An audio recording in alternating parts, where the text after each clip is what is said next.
Chapter 32. Ayianna shivered and pulled the wool blanket tighter. Her teeth chattered from the cold as she pushed herself to keep up with the others. She scanned the vast darkness that descended on the desert. No moon, but thousands of stars stared down upon them. Darker still were the shadows between the sand dunes. The scorching desert that seemed so dead during the day had now come to life. Creatures scurried and twittered in the night beyond the light of Kale's orb. Shining eyes gleamed and danced away. Were the animals investigating them, or were they hunting them? A sharp noise yelped in the distance, and Ayianna jumped. "It's only a fox," Abraham pulled on Travico's halter. The camel grunted but continued its slow, alternating stride. The other camel followed in the same manner. Ayianna hesitated as the others fell back into line. Liam turned her head and loped after the camels. At least she was enjoying the cool reprieve. Ayianna clenched her jaw and willed herself to trust Abraham. He was the guide, after all. Dawn burned fiery red on the horizon. The landscape slowly changed, even if the difference was only subtle.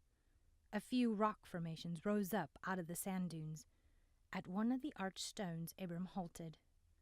"What's going on?" Desmond asked. "We need rest." Abraham eyed the sky.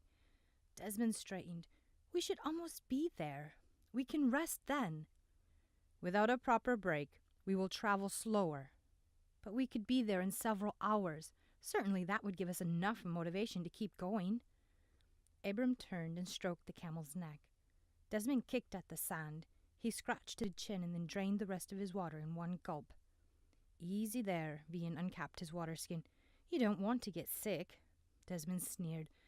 "As if you know anything about the desert." Vian frowned and walked away, leaving Ayianna alone with Desmond.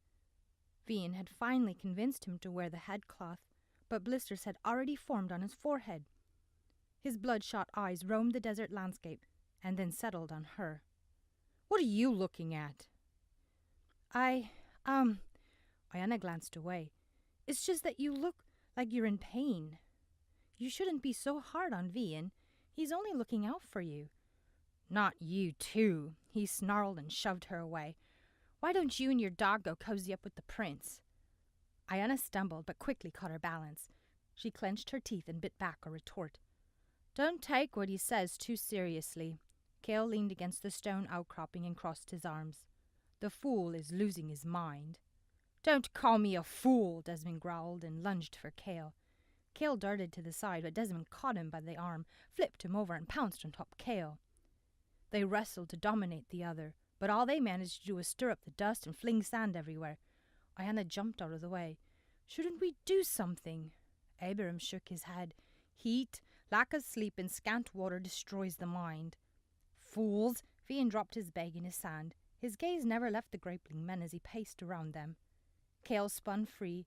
He scrabbled toward the outcropping, but Desmond grabbed him. Kale elbowed Desmond in the ribs. Desmond roared and shoved Kale against the rocks. Finally, Vian caught Desmond by the tunic and jerked him back. Desmond grunted. He flailed his arms, but Vian threw him into the hot sand. "Get a hold of yourself!" Vian's eyes flashed with a fire Ayianna hadn't seen before. "Or you really will be a fool." "Abraham!" Kale yelled. "I've been bitten or something!" Ayianna whirled around. Kale sat in the sand, holding his arm. Abraham rushed to his side and inspected his hand. "Where?" Ayianna searched the ground. What had bitten him? Was it still here? A black shadow caught her eye as it scurried across the rock. She fell back. "Abraham, there! What is it?" She pointed, but it dove into the sand. He grunted as he dug out a pouch from his belt. "A scorpion." "Is it deadly?" she asked. "Ha ha!" Desmond bellowed. He bent over and laughed. "I can't believe my good fortune." "Hush, you fool!" Vian growled and his green eyes darkened. "Of all the stupidity in Nalu!" Abraham grit his teeth. He tied a strap of cloth around Kale's wrist. "Vian, Desmond, back-a-ways was a vine-like plant. Bring me back its fruit. Ayianna, I need your help." She drew closer and knelt down. "It burns!" Kale massaged his right hand. His skin swelled around his forefinger and formed a blister. "Stop rubbing your skin. You'll push the venom into your blood more quickly. Ayianna, apply pressure here." Abraham indicated near the makeshift hernia. She placed her hands around Kale's hand and squeezed as tight as she could. He gritted his teeth. Abram dug a clay jar out of his pouch. He poured out an amber-colored serum from the jar into a small cup. "This is crazy! What kind of creature does this?" Kale gasped. "It's like fire moving under my skin." "Don't worry, it shouldn't kill you." Abram mixed something into the serum. "But the pain will make you wish you were dead." "Well, that's a relief." Kale clenched his jaw. "Does it get worse?" "Drink this." Abram held up the cup. Kale lifted his head and drained it. He sputtered and gagged. "Yuck! Can I have some water?" Abram offered him his water skin. Kale swallowed and took a breath. "How long?" "I don't know. Maybe a couple of hours to a day. If you make it past day 3, you should be fine." Kale groaned. "I have something that can lessen the pain." Abram stood and went to his camel. Kale dropped his hat and leaned into Ayianna's shoulder. Ayianna's breath caught in her throat. His closeness caused her head to spin, but she focused her attention on squeezing his hand. "I'll kill him," Kale said through gritted teeth. "Or maybe I'll drop a scorpion on his head."